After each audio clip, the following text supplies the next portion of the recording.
discuss their research areas, research ideologies, and all the endeavors in this forum to have a meaningful debate and discussion. While discussing about emerging scholars, this is our first emerging scholar, Ms. A. Arul Selvi. She is working as a high school social science teacher in Sri Chaitanya Techno School, Perumbakkam, Chennai. She is an eminent scholar. She is very passionate about researches, getting RTIs and whatever to gain knowledge about various things happening around the geopolitical surroundings. So today she is going to deliver her lecture on paradiplomacy and India, growing role of states in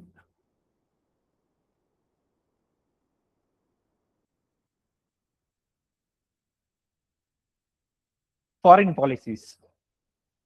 Over to you, ma'am.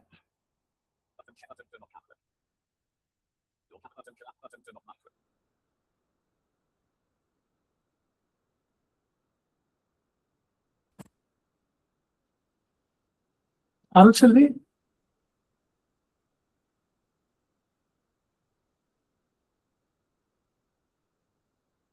Arul Selvi?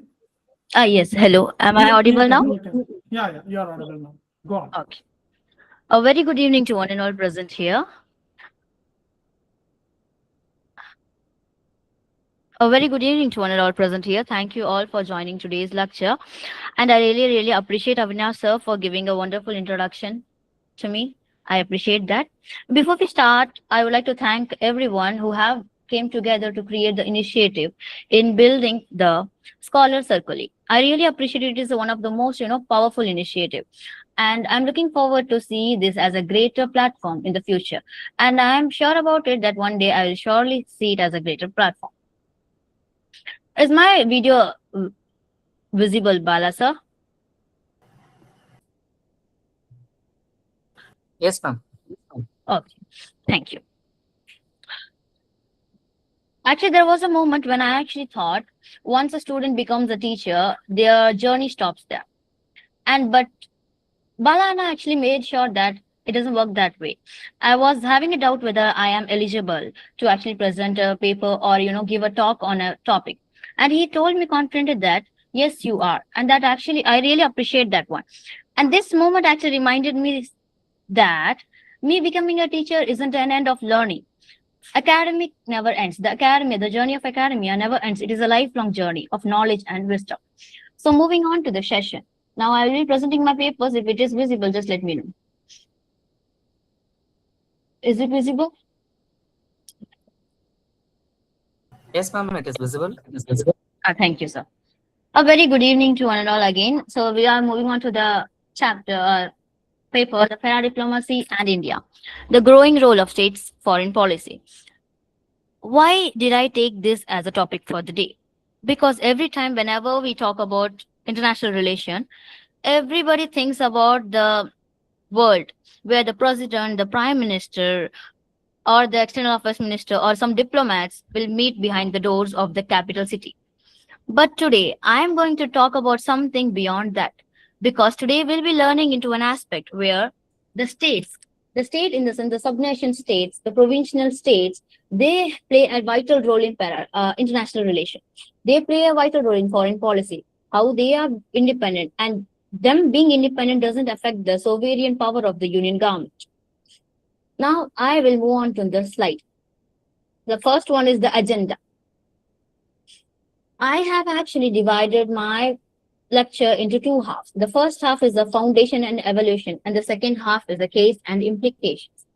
The first one talks about the conceptual framework, defining the paradiplomacy, how it started and how it actually, came forward. And also we'll be talking about the Westphalian model. And I will clearly explain what is the Westphalian model. And then we'll talk about the historical, structure from the year 1991 to the present year 2026, how it have evolved through the entire journey. And then we'll talk about the structural subnational foreign. In the second half, we'll talk about the case studies. We'll be in the first half, we'll understand what is paradiplomacy. And in the second half, we will come to know how the paradiplomacy is being applied in reality and how many states have actually used it vitally. And then I will also talk about something called sister city and twin city agreements. We will look into them detailedly. Now we'll move on to the next slide. So introduction to paradiplomacy. So I clearly told you it is not the usual international thing. The word paradiplomacy actually clearly talks about a new international theory. It is a new historical theory, a new evolution in the history of international relations. In the late 20th century, all the politicians came together, political scientists actually came up with a new concept called paradiplomacy, where the subnation, a sub-state, or a regional government, where whenever I mention state over here, it doesn't actually reflect the states of America or any a government, state or union government. The state here stands for the sub-states. For example, we can take Tamil Nadu, Kerala, or Karnataka. They say, in their pursuits of their own interest, how they actually build a international position, how they come into a picture of foreign policy, how they are emerging as a global power. This is what we are going to study here. And talking about Westphalian shift. The concept of Westphalianism is actually a monopoly of the union government. There are so many states in the world. Even India was for some time. We were a monopoly of union government. The concept of foreign policy or external affairs ministry was only with the hands of this union government. And every action that was supposed to be taken in order to, bring a foreign power inside the country or have a trade with them, have a border relation, everything required a sanction or approval from the union government. That's what the monopoly of the union government in the foreign affairs is what we call the Westphalian model. And slowly our paradiplomacy brought the concept of decentralizing the political power. And each and every smaller state started to, emerge into the global politics. And slowly the Westphalian model failed and paradiplomacy emerged. And in order to appreciate it, also the union government, our Indian union government, actually created something. They actually created a subdivision called the state division, the paradiplomacy, the state division in the international relations. Like under the Ministry of External Affairs, they created a state division where each and every state had their own role to play, where they were also given a provincial autonomy to take decisions, create policies and agendas. That's how the entire system was working. Now, we'll talk about the evolution of India's paradiplomacy. So this evolution is actually a timeline. In the year 1991, it started. So earlier, as I clearly mentioned, Westphalian was there, and slowly India was becoming the developed country. By the year 1991, India underwent a major, macroeconomic deregulation. It actually created it actually altered the domestic, political power in the country. The usual political system was actually, disturbed, but not in a bad way, but actually in a good way, where a lot of evolution occurred, and that's what we are going to see now. The chief minister could not actually sit in the Delhi no more. As I mentioned, every time they had to wait in the New Delhi to get an approval or a sanction for a new trade or an agenda. But now, by the year of 1991, the chief ministers were they could not actually wait further. Now they don't want to sit ideally in the New Delhi waiting for an approval. They started to roam around the world. Global tours were set, and now they started to approach the global powers to make them to bring them into our country as a FDI. What is FDI? FDI is foreign direct investment. So now the global powers are entering to our country with the invite of the state governments, not the invite from the union government. This is what happened in the 1991. And by the year late 90s, IT actually boomed in India. The growth of IT hub was a greater growth was there. In 1991, the state government went to the world, approaching FDI. But by the year of 1990s, the millionaires, the tech companies from the global platform, they started to enter India. They started to come into the country. For such example, we have Karnataka and Andhra Pradesh playing a vital role over here. What happened is The global icons such as the Microsoft founder Bill Gates actually came to Karnataka in the Bangalore to create the IT hub over there. And that's how eventually Bangalore became the Silicon Valley of India. Some of you would have already heard about it. And by the year of mid-2000s, in the 2000s, there was the global summits were created. So many new things actually came into the picture. A vibrant Gujarat global investment was created. This investment was actually, taken care by the state government of Gujarat. The union government did play a major role, but they did not take over fully. So this entire summit was actually, organized. The agendas were created. The what we call the international, countries were invited, and everybody, the trade, everything, the delegation was fully done by the state government and the chief minister. Slowly, we see Gujarat coming to the picture, and US, China, Southeast Asia, everybody is entering. And then we move on to the present, which is actually 2014 to present. 2014 to present is the era of institutionalization. So institutionalization is realizing that the subnational wave would neither be stopped nor be ignored. The Ministry of External Affairs actually took a historic shift here. When I was talking in the beginning, giving an introduction about paradiplomacy, I told you the Ministry of External Affairs actually, started to make the state government as an integral part of it. And that is what we are talking here. The Ministry of External Affairs took a historic structural step. They established a subdivision, an entire dedicated division under their ministry as a state division. This moved the paradiplomacy from being an informal thing to an officially, formally recognized framework under the state level. And this actually was established right into the heart of the India's foreign policy. I hope I'm clear until this. Now we'll move on to the fifth slide. If my voice is breaking in between, and if somebody needs any point to be repeated, kindly make sure I'm aware of that. Let me know and I will do it. Now talking about the different, cores of the paradiplomacy, in which field it actually works. So first, it works in the economic necessity. Whenever we talk about international relations, it is always about the geopolitics. We'll talk about the borders, we'll talk about wars, trades, greater trades. But here, beyond that, it is not all about geopolitics. So sometimes it is about the local policies, sometimes it is about economical survival and the securing a foreign capital investment. That's all we need. Then manufacturing corridors, smaller. So now we'll look into it in detail. So economic necessity, unlike traditional diplomacy, which deals with a high level of geopolitical posture, the states are driven by an urgent need to secure a foreign capital. Like for every smaller thing, the state governments cannot actually approach the union government, asking them for a approval. The same word I'm mentioning again and again because this is what's happening throughout the journey.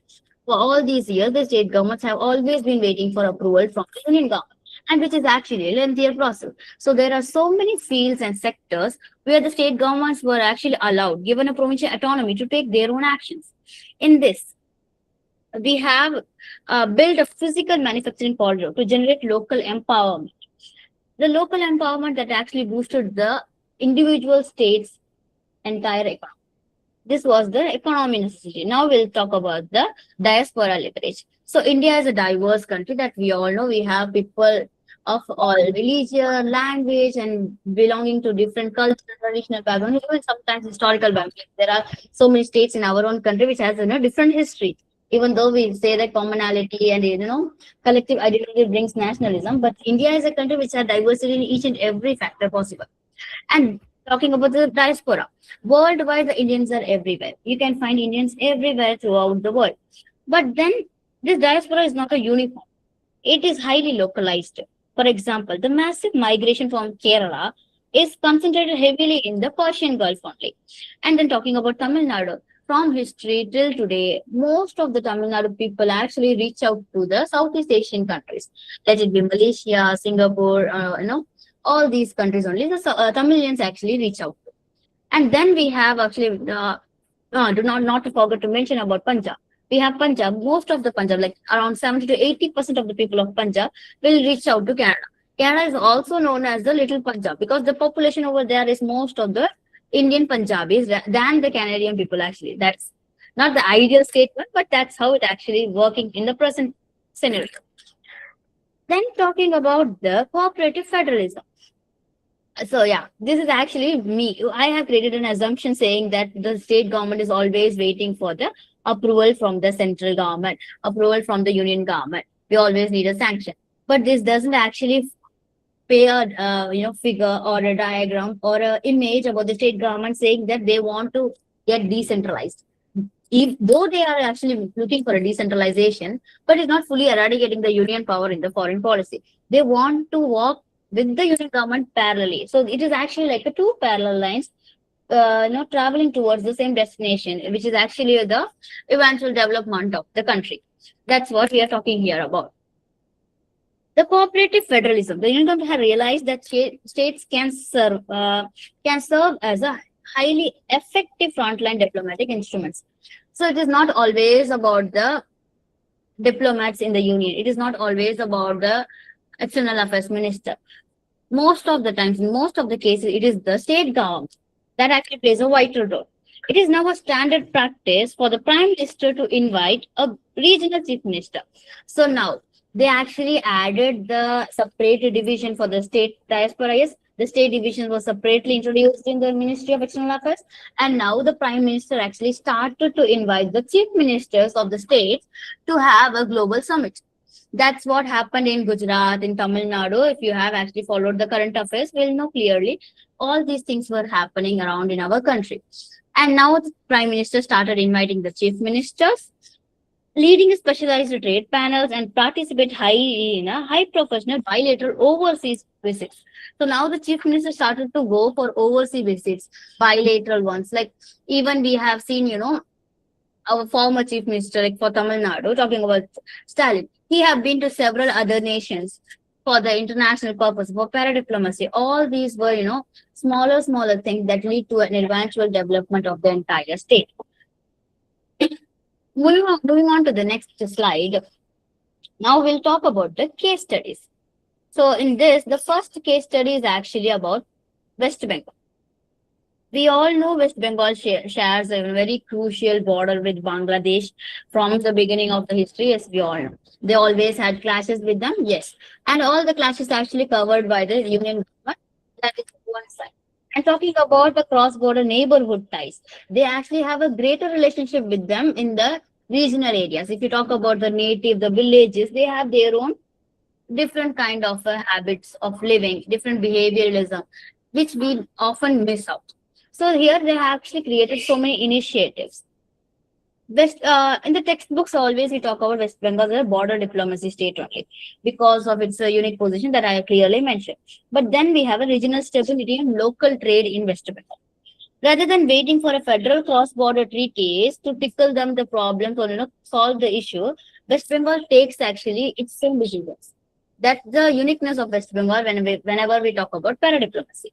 The state government regularly hosts bilateral trade affairs, established border huts. Here also I have mentioned border huts. The term hut in Bengali means markets, bazaars. So they actually have a regional local markets in the border regions of West Bengal, where both the people, the native people of both the countries actually come and negotiate, have conversations, do trades locally without any intervention of the union government coming into the picture.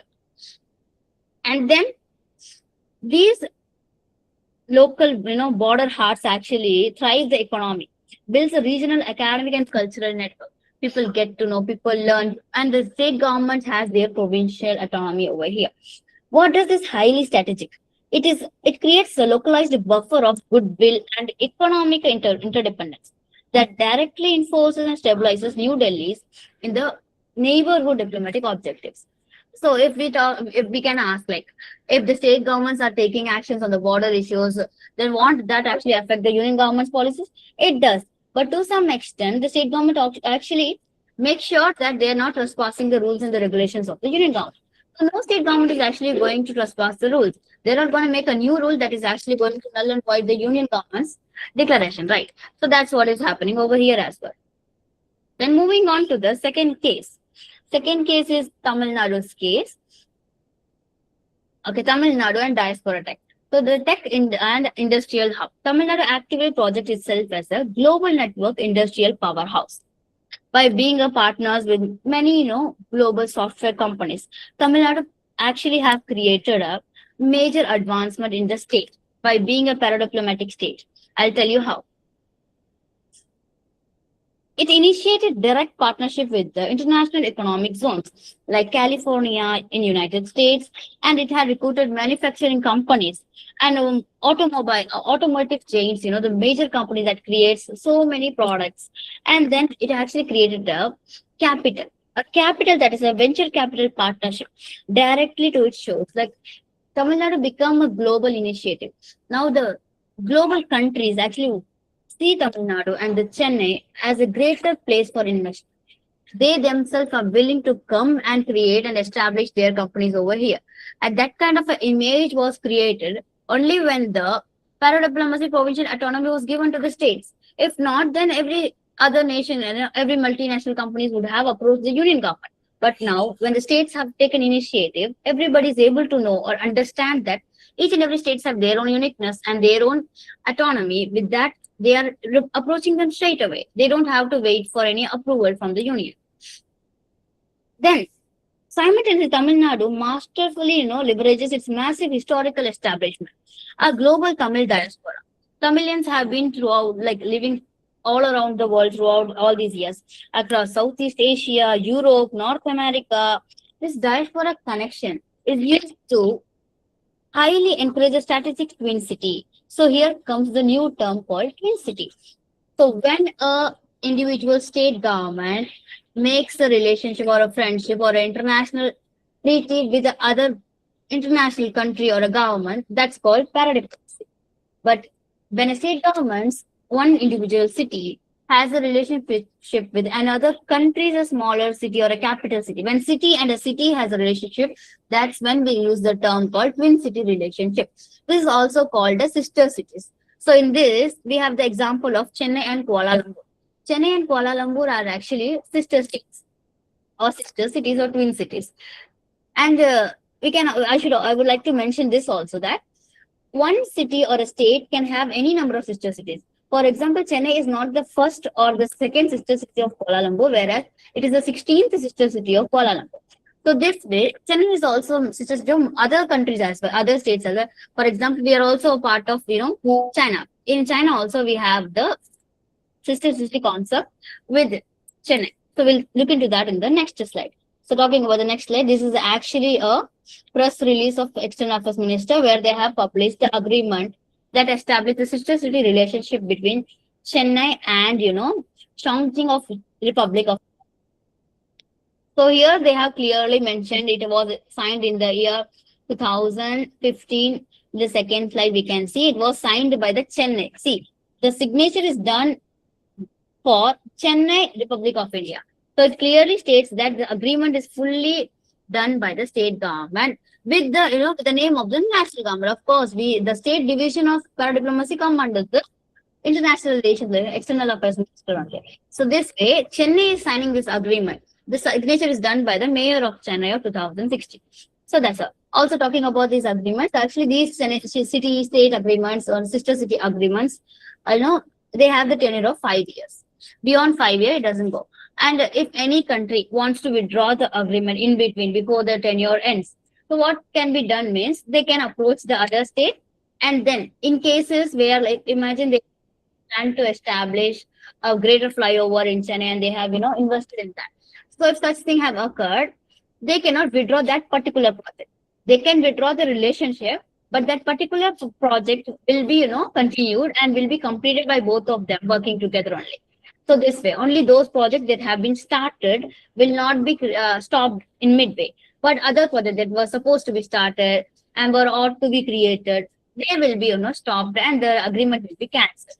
This is done by the mutual interest of both the countries. If not, the agreement will last long for 5 years of tenure. And then moving on to the last case. The last case would be about Kerala and development and remittance. Talking about Kerala, it is actually a development-oriented paradiplomacy model. So it is not about, installing companies inside the country. It is actually a diaspora. Migrants are like around 60 to 70% of the migrants workforce go from Kerala to the Persian Gulf region. This supplies India's, what do we call it? India's highest level of subnational economy. This keeps the state's domestic economy afloat. Like Kerala is one of such state in our country which has a very beautiful economy that actually never falls off because of the migrants, because of the relationship they have with the Persian Gulf region. The people work over there, they send the income, and with that, the state has its own income. So with this, the Kerala is actually having an efficient, a very beautiful, efficient economy of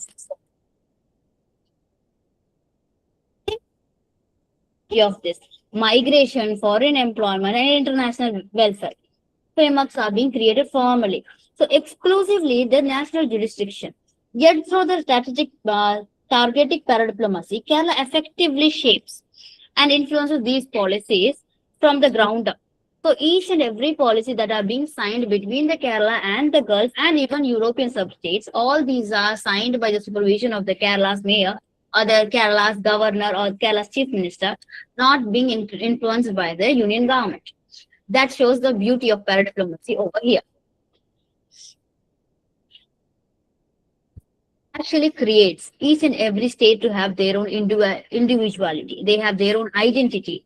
And at times, they actually create a greater impact, representing the entire nation in the foreign or represent the entire nation in the international arena. That's how paradiplomacy is positively affecting the country. Moving on to the next slide. Here we have the examples of, city diplomacy and sister cities. It is actually the smaller agreement that's being done between the cities. So in India, we have Bangalore and San Francisco. They have a technology corridor where the multinational companies are being established here from San Francisco. And it has a very deep, innovative pipelines with them. It is actually a venture of capital flow. The capital flows like anything in Bangalore. That's because of the San Francisco sister city agreement. Then talking about Chennai, we have Kuala Lumpur in Chennai.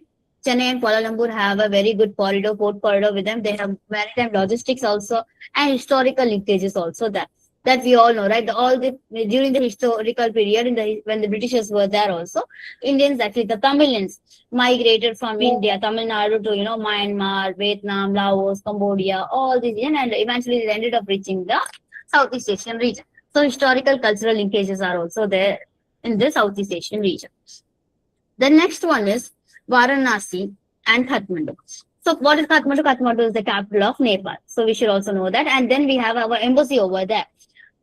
And we do not require any, visa passport to, cross borders between India and Nepal. That's one of the best things that we can ever say about it. Then Varanasi and Kathmandu there, the civilized soft power linkage, focused on religion, religious heritage, pilgrimage, tourism, and everything. Like the concept of Buddhism that was emerged in India, at all in the region of, UP, Bihar, and Nepal. So from there only the evolution of religion occurs. Then we have heritage, the historical background. We share the same background, and then tourist advantages are also over there in the Varanasi and Kathmandu. This is also a 5 years of agreement. And talking about this last one, give me a minute. Okay, this is Mumbai and Shanghai.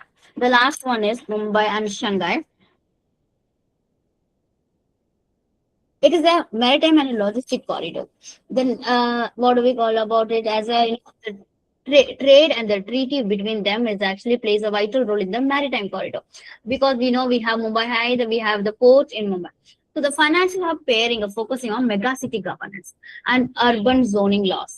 So Mumbai's infrastructure, we all know Mumbai is a metropolitan city. So infrastructure have been fully, influenced by the sister city agreements only. Whatever we see in the metropolitan cities, so let it be Chennai, Bangalore, Mumbai, all these cities have developed.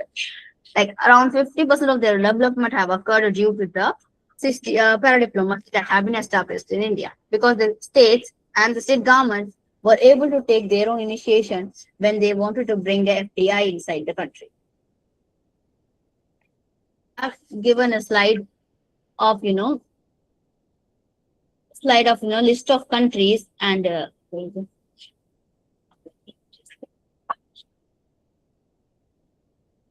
Okay. A list of countries whom we have twin city agreements. The first one is Bangalore. Bangalore has with San Francisco that we just now we saw. And then we have Chennai and Kuala Lumpur, which is in Malaysia. Then New Delhi has with Beijing, China. Varanasi with Kathmandu, Nepal. Bodh Gaya, which has with Lumbini, Nepal. Then Mumbai has with Shanghai. So see, I told you about Chennai having a relationship with China, but here we have also looking into something called Mumbai having a relationship with Shanghai. And then I have also mentioned the year of agreement, which is 2008, 2010, 2013, 14, and 14. This is just a few information about. If you search into the External Affairs Ministry, and if you want to learn more, you can see there. And there, actually, agreements have been actually published, and the press release have been made. And then all these things actually occur in the newspaper as well. But the only thing is we are not aware of them. When we do not actually, read about them, pay much attention to that. That's why there are the basic things which are actually in front of us in our day-to-day life is not clearly visible to us. So in order to show you, I also have some news article clips, which will actually, tell you that all these days they were in front of you. Before that, we'll move on to the systematic challenge section. So I will talk about this. Wait, let me come back. So here. So this news, the first article is actually from The Hindu, which talks about Telangana and Japan for the Green Alliance to set up an eco town in Hyderabad. But how many of you are aware of this? Most of us are not. But now we know what is diplomacy. Now we know what is the vital role the paradiplomacy plays in India and how each and every state has their own autonomy on this. So now we'll pay more attention and we'll look into this and we'll get to know. I'm sure that once you understand the concept clearly, you will end up wondering, how did I miss this all? So we have this example for Telangana and Japan. These are the recent ones actually. And then another news articles is about, Hyderabad, sister city of Hyderabad. The first one was Telangana and Japan. This next one is actually entirely sister city. The individually Hyderabad is playing a role over there. And then we have the next slide.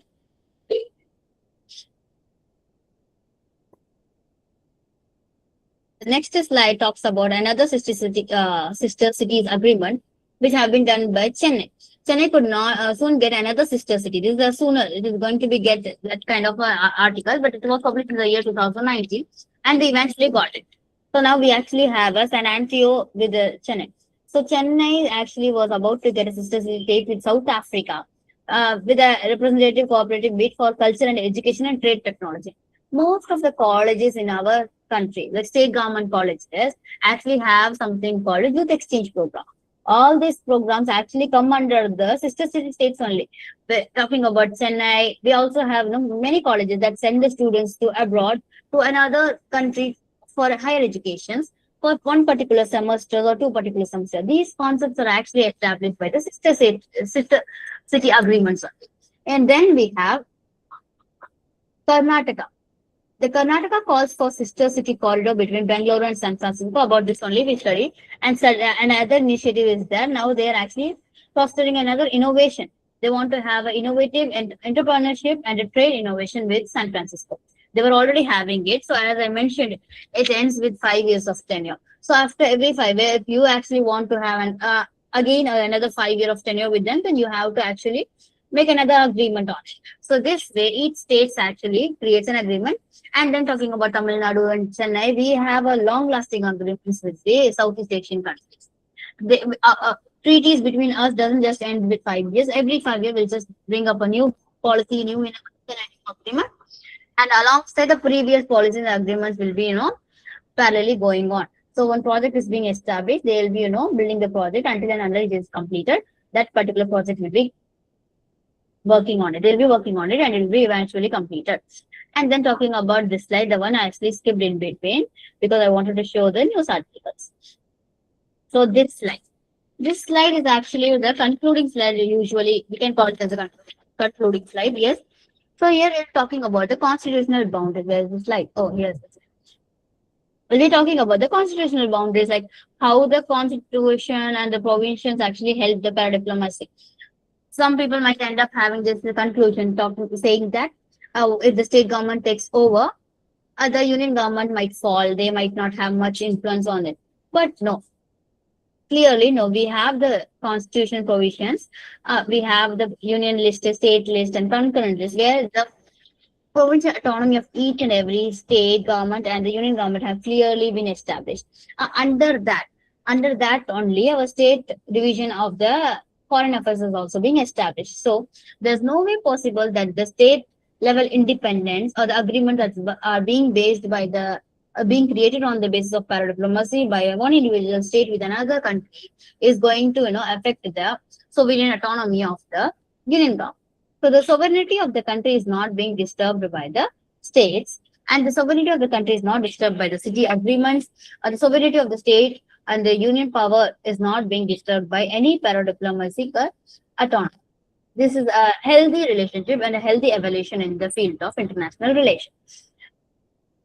And then I have actually mentioned this particular book, Making of the Indian Diplomacy. This particular book, if you read it, you will have a good knowledge about what is actually diplomacy. Diplomacy doesn't only go around the military, go around the wars or border tensions. Diplomacy is also all about the country taking an initiative to let its own state government to take an initiative to create its future, to develop. And this way, successfully today, we have the metropolitan cities in our country. They have created a major change in the history of international relations. And then, in order to, they are actually reaching the conclusion actually. Finally, there is an alarming issue of economic disparity and uneven FDI density. Globally, networks are there. We are connecting. We are advanced. Yes, we are developing. Advanced coastal states like Tamil Nadu, Maharashtra, and Karnataka draw the overwhelming lion's share of global deals because even historically, when the Europeans were invading our country, they actually reached out to us through the waterways and the maritime trade only. So this way only today also history actually repeats. Now also people whoever wants to come and start a good innovation with our country, they approach the states which are in the shores. For example, Tamil Nadu, Maharashtra, Kerala, and Karnataka. These states are actually developing. They have the lion's share of the global deals and foreign capital and technology transfer. Whereas the other states, which are the landlocked states, they do not actually reach out to such kind of greater offers. They end up getting a smaller one. They will somehow they actually end up having an economic gap between them and the developed states. And within our federal structure, the federalism and our federal structure actually creates this gap. Not because the shores alone, their structures is also there. They have this gap, and due to this particular gap only, the economy of our country in domestic level is uneven. Though paradiplomacy plays a very positive role, but also it actually, everything has its own pros and cons, but the perspective matters. We can't be clear. So this is a good or this is a bad. Each thing has its own perspective. So if you look into a good thing from a good perspective, it will look good. If you look into a bad thing from a bad perspective, it will look bad. So the development that have been occurred in the state, in the country, in each individual city have its own good and bad. It's all about your perspective on that matter. And then to conclude our briefing today, paradiplomacy in India is no longer an experimental trend. Yeah. So it is not an experiment like, okay, I will let this particular state to create a new friendship with another nation. It doesn't work that way. Now it actually become a reality, a very strong, established reality where our country is developed, and it is an integral part. It represents a highly practical response of demand of the globalization, legitimation, and a regional identity within a federal framework. So, being a quasi-federal country, our federal framework is giving a kind of a freedom, individuality, and identity to its own state. So each state is given an opportunity to prove themselves. And then the key to India's future foreign policy success in the optimizing cooperative federalism. The word I have previously mentioned, a cooperative federalism, where state government and the union government want to travel parallelly. So they are actually not trying to overtake each other. They are not trying to overwhelm each other. They want to travel parallelly and get into the eventual, destination, which is actually the growth of the nation. Then I would now like to, conclude this by saying that the External Affairs Minister's division of the state division, the External Affairs subdivision of the state policy, the Paradiplomatical State Division is one of the greatest initiative from my side. As I clearly mentioned, perspective. From my perspective, is one of the greatest initiative that a country can take forward. And I really, we look forward to it. And I hope our country gets developed further in further various ways. With that, I would like to end my lecture. Thank you. Well, thank you, ma'am, for your valuable lecture. And now the floor is open for Q&A session. So the participant might ask the question to our speaker. Thank you.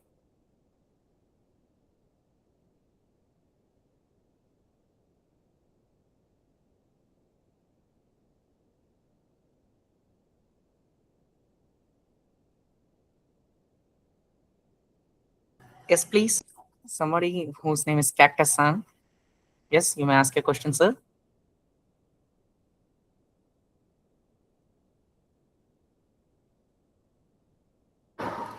Good evening, ma'am. I'm just curious as to what this pertains in our international affairs relations, and how is the Ministry of External Affairs comfortable with a change like this?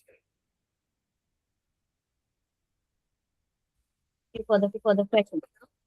Actually, the Ministry of External Affairs were initially wasn't comfortable. Yeah, truly speaking, they actually wasn't willing to let this thing happen. That's why for several years this was informally being done. It wasn't head up only. It wasn't actually officially established.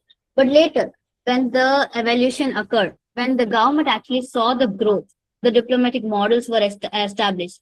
Each and every state started to have their own individuality. With this, the technology boom was there, and the modern institutionalization was created. Along with the journey, the union government started to have a confidence in this, saying that yes, this can be made official, and then only they ended up having the state division in the external affairs system.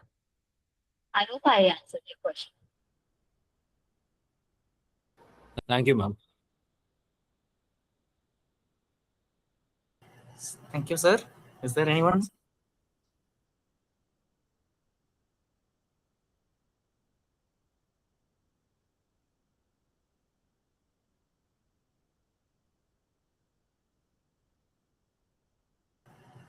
Is there anyone who is ready with your questions? Yes, please, May Bala I? sir. Please, Bala sir. Yeah, are there any more questions? Yes, ma'am. Miss Ummu Aman. Yes. Yes. Yes, you can Yeah, ask your thank question. you. You can ask your question. Yeah, thank you for the session. That was wonderful. I have a quick question that states, like, for example, if Chennai is going to be the sister concern or state of any country, and they are developed and developing to an extent, and the union ministry, it wants to hinder it, or either it wants to stop it, or it wants to take any a major rights or major amount from the Chennai-based companies or Tamil Nadu-based companies to them. What will be the scenario in that case?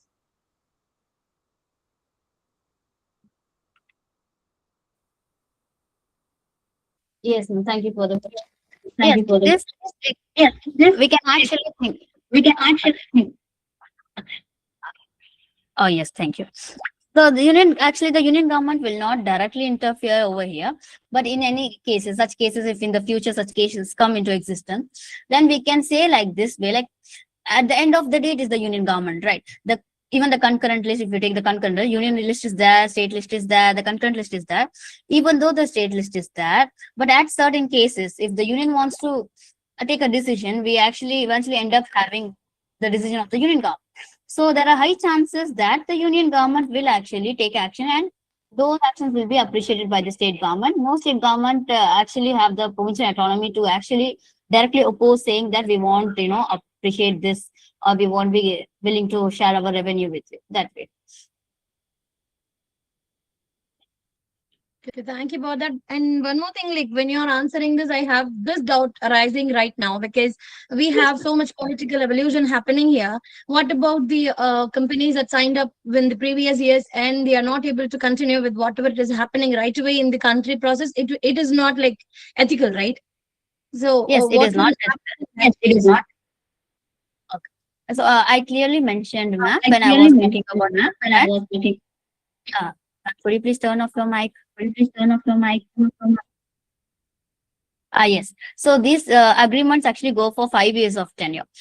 So if the agreements have been signed between two states, no matter if the government is changing, even the government changes, the agreement stays there. Those two states agreement will be taken forward by the upcoming government. But if the country actually has a no motion, like it actually feels like there's no confidence in the government with them, they don't want to further continue. So those policies which have not yet initiated will be called off. But those who have actually started, if there's any project that have actually started and inauguration have been done, it is all the way, half the way, then those projects will be continued. They won't call off those ones, no matter if they have the confidence on the present government or not. But those projects will be eventually seeing their end destination. We won't call off them in between.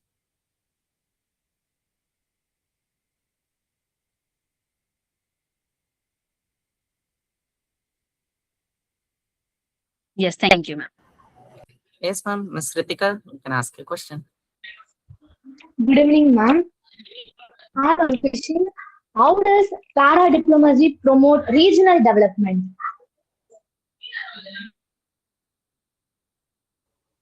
Yes, good evening. Thank you so much for the question. So the question is, how does para-diplomacy promote regional development? So the IT hub we see in Chennai in OMR, or the IT hub we see in Bangalore, like how Bangalore become the what do we call the Silicon City of India, the Silicon Valley of India.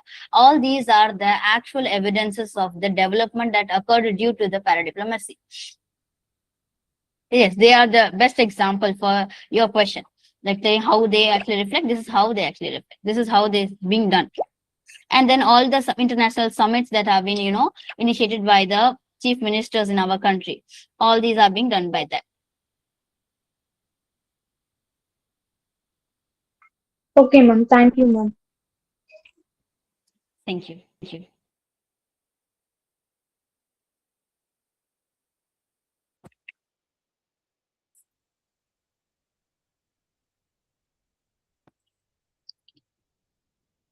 So with the hopes that there are no more questions, I would like to propose the vote of thanks for today. I first actually thank the Divine for giving us such an opportunity to sit here and discuss the topic about para-diplomacy and India in its own. So thank you so much, Professor. Thank you so much, Arul Selvi, for such a wonderful talk. We actually enjoyed your lecture today. It was really interesting to get your perspectives on such an interesting topic. I would also like to thank all the other faculty of the Department of History, Political Science, and various other departments who have taken their time to join today's lecture, and I hope this lecture has benefited you. I also would like to thank all the students who have taken their time to come here and listen to today's lecture. It really means a lot. Thank you for all the support that you have given to Scholar Circulī. Also, our next talk will be on the second Saturday of July, that is on the 11th of July. So hope to see you there. Thank you so much for this wonderful session. Thank you so much.